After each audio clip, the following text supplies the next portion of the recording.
Here to introduce another episode of the Probably Bad podcast. It's me, D and Tabletop Tim here, your one true savior of the podcast. I'd like to thank our new patron, Carly, and our stalwart friends, Hedwig and Carlo.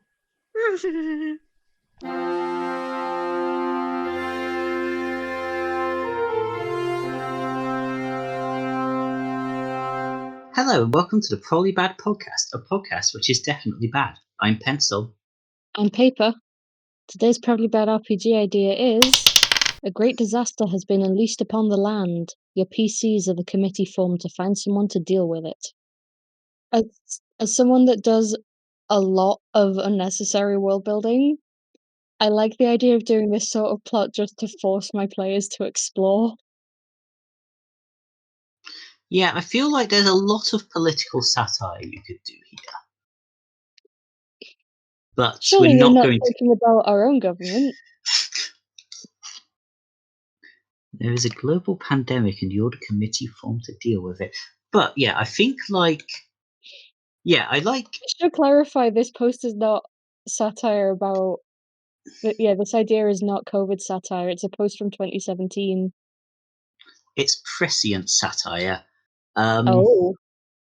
But yeah, I think in terms of exploring the world rather than tearing down the government, you need to. I feel like it's sort of like the plot of Dragon Age, the first Dragon Age. If you have to go to all these various people and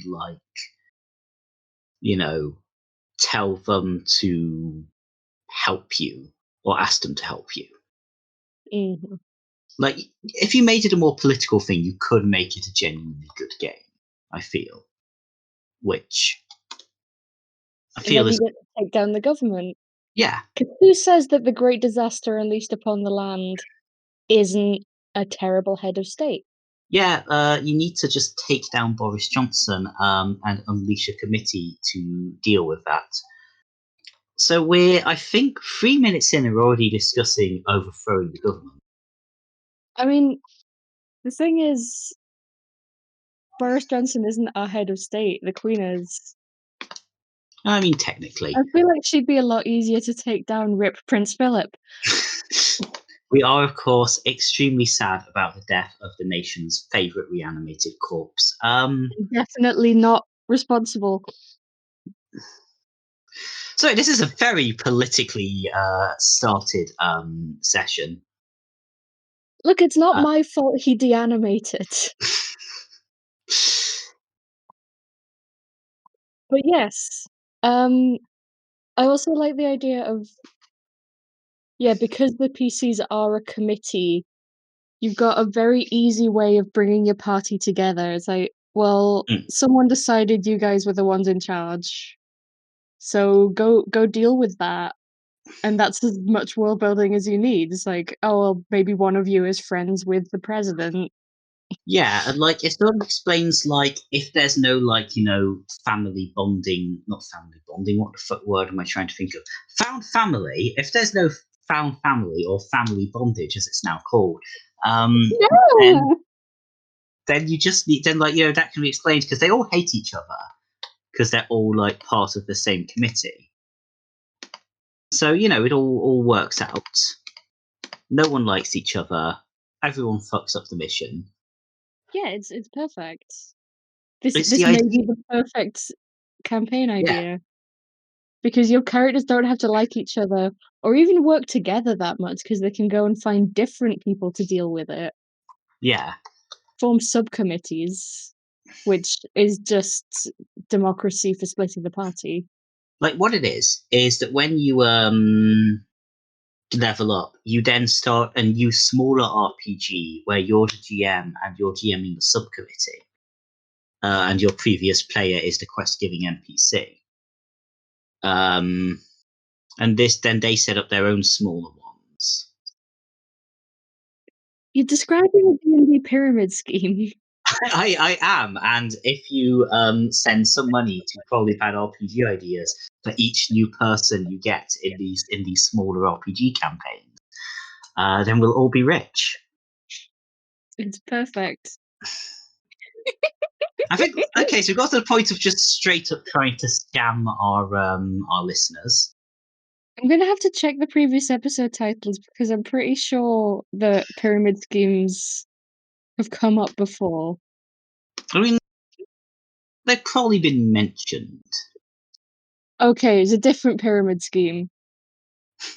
There are maybe too many. Yeah, episode 4 has an afterlife pyramid scheme, but this is a regular life pyramid scheme where you get the whole world to play D&D and then become rich. Yeah. You know, it's a tough time economically. We are going to have to. We are It's going not to a have pyramid to. scheme, it's multi-class marketing. It's not a pyramid scheme. It's a pyramid dungeon. Like that's why they're all like pyramid shaped. I like it. I dispute the claim that all dungeons are pyramid shaped. I don't. If you think you've been in a non-pyramid shaped dungeon, you're wrong. I just didn't explore it enough. Yeah. Actually, weirdly, I don't think I've never been in a game that's had a dungeon that is just like a straight up like royal tomb pyramid with booby traps kind of setup. Hmm. Which is completely unrelated to the idea, but since when did we stick to the idea? Yeah, I mean, I think when we started our idea, we tried to like overthrow the government, and then I set up a pyramid scheme. So Just a normal Sunday. yeah, I don't know. That's what happened there. Yeah. But genuinely though, I think playing a committee trying to find someone else to deal with stuff would be quite interesting. Because I think it's gonna go one of two ways. It's either gonna go Hmm. like full Camel, where you just find the weirdest possible solutions to everything, Hmm. or you're gonna just go and deal with it yourself, and then that's a whole adventure. Because I don't think this is ever gonna end up with, and we found a person to deal with it, and that's the end of the game. I feel like I should Yeah, explain it's gonna go full Camel, but I don't yeah, want to. possibly. It's there's a thing about a camel being a horse designed by committee because it's just so weird Okay. that it works. Like Skyrim. I am wondering what kind of disaster could happen in like a very straightforward D&D setting that would require a committee to deal with it because I think the way most problems are dealt with is to stab it. So like this has got to be very sort of resource management, like there's been a drought or Hmm. something, which I think is not a thing that you really do much in D&D games, like land management. I Yeah, think it could be quite interesting with a group of people who are genuinely into the concept. yeah. I think it's one of those ones which Just you'd have to get a turn it lot almost of into a management sim. a lot of player buy-in.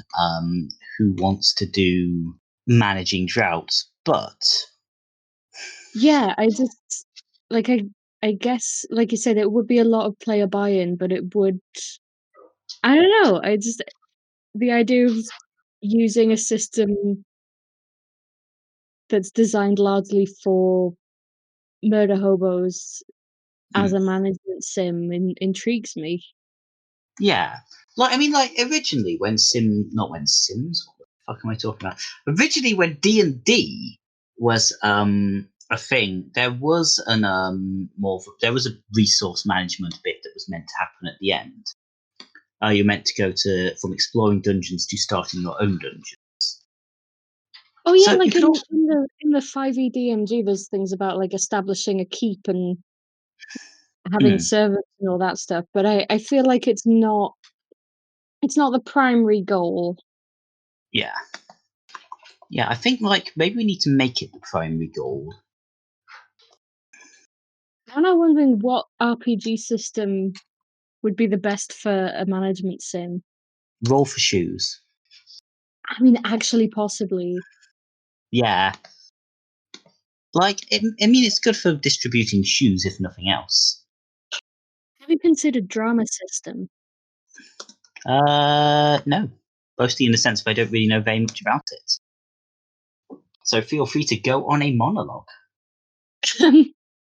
Well, it's just, you take turns sort of being in charge of a scene, and I feel like that's it's already kind of RPG by committee, because you all just have a vague idea of like, this is my character's goal. I like these characters. I don't like these other characters. And you just kind of, it sounds really bad. I enjoy drama system, but you do just kind of try and make it end how you want it to end over how other people want it to end. And I feel like that could be quite interesting for something like you're all members of the cabinet. Plus, it's got drama right in the name, so you know it's ready for great disasters being unleashed upon the land. Yeah. I feel like it's hard to have a non-dramatic disaster. Everyone's dying, but it's mostly chill, don't worry. I mean, there are things that can be a disaster to one person. Like, what if the great disaster is like the king's new haircut? It's a disaster to him, and he's going to make it everyone's problem. Firstly, I just like forming a committee to deal with the king's new haircut. Well, you've got to figure out how to punish the hairdresser. You got to find a new hairdresser. You got to fix the king's hair. I want my first like when you pitch. When you pitch an RPG to your players, I want the pitch to just be me slams down paper, just punish the hairdresser. Sorry? Why are you slamming me down? When I pitch a new RPG, the first thing I do is I rugby tackle paper and yell, punish the hairdresser. This is why I have bad joints. If I have bad joints, so shall everyone else. That's why we don't live together anymore. It's a lot harder when she has to come across the Pennines to do it. Sadly, my own bad joints stop me, Anyway, what the fuck am I talking about? I don't even know. Do you want to do a question? Yes, I think we sort of reached the point at which it's all gone a bit to shit. But for once, we did not end up with an idea that paper is going to implement immediately.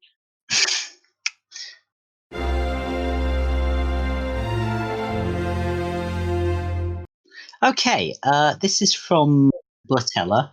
What are all the rules of being a fantasy dad? Okay, I believe this question was because we've been playing Baldur's Gate on Twitch. Twitch.tv/theblakery. That's bakery with an L, because that's my surname. And the father of the player character is basically like, we're gonna go on a big trip, and when we get back, I'm gonna tell you some things. And then he doesn't get back. So I think rule 1 of being a fantasy dad is don't delay exposition. Like, if there's something you want to tell your kids, just tell them. You could be killed at any moment. Yeah. I think the second rule is try and avoid turning evil, and it will be very difficult. You will very likely turn evil. Yes, but especially like if you're a single dad, like just the loss of your spouse is gonna be a problem. Yeah, I think so. You need to find an ogre who will look after your kids because you're going to die or betray them. And ogres are quite big, so they can defend your children. That makes sense. Something is going to come kill them within 30 seconds. Possibly you. Find an ogre that you can't take in a fight. So that's rule 3 is ogre babysitter. Yeah, I think honestly, just don't be a fantasy dad. Just if there's a child, just leave. Which makes you a shitty person, but it does. No, wait, no. Yeah, they will then find you like 20 years down, and you'll have to come with some bullshit story about like a prophecy or something. Yeah, so I think rule 4 is don't abandon your kid. Okay, yeah. Like, rule 3, have someone else raise them. Rule 4, but stick around. What you ideally need is for the ogre to be like their actual dad, and you're just in a cupboard, and every so often you open it up and go, "I'm proud of you, son," and then you close it again, and that's what happens. Rule 5, don't have a vizier. Yeah, I think that's just generally good Just fantasy. that specific title. Just don't use it. Chancellor is also generally a bad idea. Yeah, I think just don't delegate. Yeah, I think that's a good basic one for that rule. Yeah, check your baby for prophecies early, because there's going to be a prophecy on your baby, or they're going to be half demon, or they're going to be like cursed by the fair folk or something. And it's important to get all of that in writing so you know what's in it, because it's fair. Because you don't want to like find out halfway like into their teens that they're cursed to kill their dad, which they probably are. Yeah, and I think rule 7 is maybe train them up yourself. Yeah. Rather than them having no skills until you die or disappear. Yeah, Maybe like just prepare them for the world in a way that isn't just on your deathbed telling them they're the man of the house, which is a if you whole have other problematic thing I'm not gonna get into. Yeah, rule 8 is to not succumb to patriarchal stereotypes. But yeah, basically the important thing is you're going to fucking die within like a few years, and it's important to tell them all the information and skills that they need.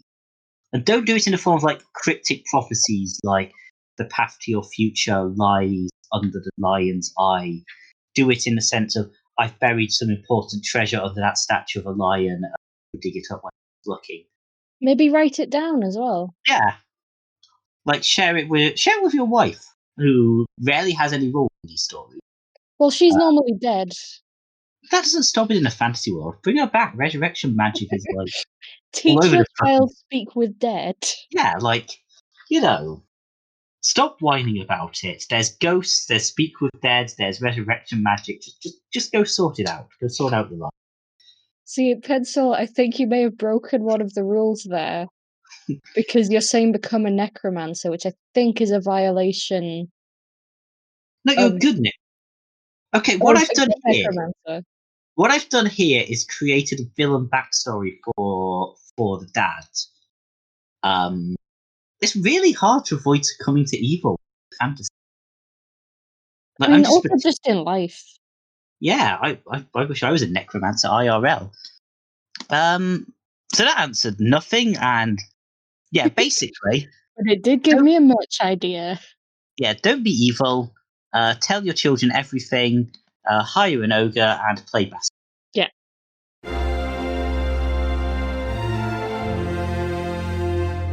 So we just have one other question. Says any recs for books to base campaigns on that my players won't have read. I feel like this is probably a DM who's based something on something their players have read before, isn't it? Yeah. The entire Oxford English Dictionary. That's no good if you're running a game I'm in. I did read the whole dictionary when I was like 8. That's why I'm like this. The entire Oxford English Dictionary, but you hang up a sign preventing paper from entering. What about the entire Oxford English thesaurus? The entire Oxford. Just read every sign in Oxford and base your game on, I guess, the layout of the city. Like, I feel there's probably a legitimately good game there, and if like you're in a city with like a lot of like forgotten history and stuff that you could pull out. I guess so. I guess I am running a Monster of the Week game that is set in York because York has so much like spooky history in it. But also, that's not the question we were asked. Yes, I think you did have a book idea. Yeah, because I've just finished reading Horror Store, which is genuinely terrifying. Like, read Horror Store. But I think just I need to be careful with spoilers because Nick is in the room and is going to read it. It is a Um, very good book.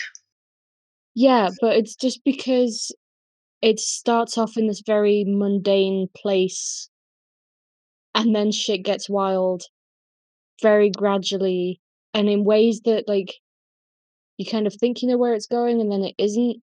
And I think that will probably be quite a good thing to base a campaign on. Yeah, Just like this fucking spooky IKEA. it's got that sort of what's it got? Like, yeah, it's got that sort of thing of like where you can predict the vague plot, but not like. Anyway, if you did write Horror Store, please give us money. I think we are just now advertising your book. Yeah, in terms of books, my mind just went to like one of the weird parts of the Bible that no one reads. Like you got Revelation and you got Exodus, Genesis. Just But acts. yeah, just one of the weird little ones that no one cares about. What's the book with its like half just genealogy? I think I don't know, but that one. Or base it on the Odyssey, but specifically the chapter that's just a list of boats. Dante's Paradise or Paradiso, I believe, is the actual word. Like it's like the Hell one, except instead of all the exciting fire thing, you're just sitting around learning about virtue. I think the problem is that we don't know what kind of books your players read. Yeah, so what you need to do is go up to your players like before the campaign. Hey, are there any books you've always wished you read but you haven't got round to? And you're like, oh, okay, I wish I'd read House of Leaves. And then you immediately go, find all of the books on the list, read them all before they do, and then make the plot about them. See, I have two problems with this. Problem one is there's a good chance that you're going to remind them, like, oh, yeah, I've been meaning to read that, and they're going to go away and read it. Yeah. And two, a lot of books you've been meaning to read but never got around to are shit like James Joyce's Odyssey or like a Bronte novel that I think would both be very dull campaigns. Okay. So we can resolve the first problem by, after you say it, breaking into your player's house and stealing their copy of books. In terms of the second problem, just add sexy sword fighters. I mean, so, some of these books do already have sexy sword fighters. There's sexy duels. Make them sexier. I'm That's my general GM. That's my general GM advice. I have to say, I don't think you've been following your own advice. No. I never follow my advice and resent the accusation. What if you go? Yeah, you go to your players' houses, just like pop in for a cup of coffee or something, and while you're there, just take candid photos of their bookshelves. Because then you know what books they have read and mean to read. And just avoid all of those. Yeah.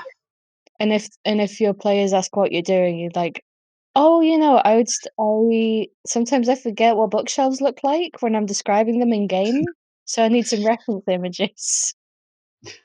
I kind of love it. Sometimes I forget what cases look like as an excuse for a totally unrelated thing. Like, why are you eating my lunch? Oh, sometimes I forget what cases. And it sounds like a spy code, but no, you're just weird. I think in that situation, I'd assume you were having a stroke. Which, to be fair, will also probably make you less worried about the fact of lunch, so it works either way. That's true. It's a distraction. In the event your players get suspicious, keel over dead. I think now we've reached. Yeah, I think now we've reached GM advice. Literally, just die. I'm not sure we could do much worse. But yeah, for the actual question, you could always do what I do, which is just read a lot of very terrible pulp horror books and pick out your favorite bits and use them for encounters. Mills and boons. I feel like we're circling back to just make the campaign sexy. You make the Combine campaign. Mills and Boone with Arthur Herzog's The Swarm and just romance a sentient cloud of killer bees. They'll never see it coming. If you put a cloud of killer bees in your game, the players will try and romance it anyway. So you might as well plan for it. The question is there a Swarmkeeper Ranger somewhere within that cloud of killer bees? Or is it just the hive mind that they want to Hell get yeah, with? they're in that cloud of killer bees.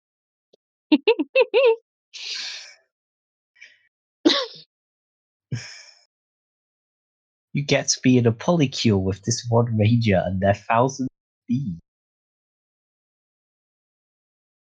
It's perfect. I think we need to end the podcast there because I don't think we're going to get any better than that. Just morally, I think we need to end the podcast here lest we say more things. Okay, yes. The things we say at the end. If you have a question, or if you are the writer of Horror Store and want to thank us for our gleaming review, which definitely made sense, you can email probablybadpodcast@gmail.com. If you want to join our Discord where we play some of the terrible ideas or get access to homebrew and bonus episodes, right now we are playing Feast of Legends again, but this time we're taking down Queen Wendy. You can go to patreon.com/probablybadrpgideas. And while I don't think it will be difficult if you've just listened to this episode, remember to have a probably bad day.